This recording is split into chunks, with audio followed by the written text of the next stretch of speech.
మన ఫ్యామిలీ అందరికీ హాయ్ అండి. ఇంతకుముందు వీడియో ద్వారా మీకు అర్థమైపోయే ఉంటుంది అత్తయ్య గారు చనిపోయిన రోజు అండి ఈరోజు.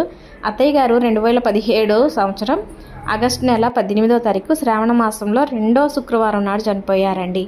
మేము ఎప్పుడూ అనుకుంటాము శ్రావణ మాసంలో 2 శుక్రవారం చనిపోయారు కాబట్టి మనం ఎక్కడేసిన గొంగలు అక్కడే ఉంది అంటే అత్తయ్య గారు మామయ్య గారు ఉన్నప్పుడు 3 పువ్వులు 6 కాయలుగా ఉండేది. 4 ఎకరాల దగ్గర నుంచి ఒక మెట్టు ఎదుక్కుంటూ ఇక్కడ దాకా వచ్చాము. చనిపోయిన 11 నెలలకి మామయ్య గారు యాక్సిడెంట్లో చనిపోయారండి. అత్తయ్య గారు అయితే ఒకరు పూర్తిగా పడిపోయిందండి. 2 సంవత్సరాల పాటు మంచంలోనే ఉన్నారు. ఎట్లా అంటే ఇక అన్ని మంచంలోనే పసిపిల్లని జాదినట్టు జాదామండి. అక్క నేను అంటే మా తోటికోళ్ళు నేను 2 సంవత్సరాల పాటు చాదాము. కానీ అత్తయ్య గారు అయితే చేతికి రాలేదు. అయితే మంచాన పడ్డ సంవత్సరానికి అత్తయ్య గారు ఒక్కటే మనేది పెట్టుకున్నారు, మేము ఇల్లు కట్టుకుంటే చూసి చనిపోవాలని. ఇక వారి గోల వల్ల ఇప్పుడున్న ఇల్లు అయితే కట్టుకున్న పూర్తి అవ్వకముందే అత్తయ్య గారికి సీరియస్గా ఉందని ముందు గృహప్రవేశం చేశామండి. అది కూడా గృహప్రవేశానికి అత్తయ్య గారికి అందరి చేతుల మీద తీసుకొచ్చాము.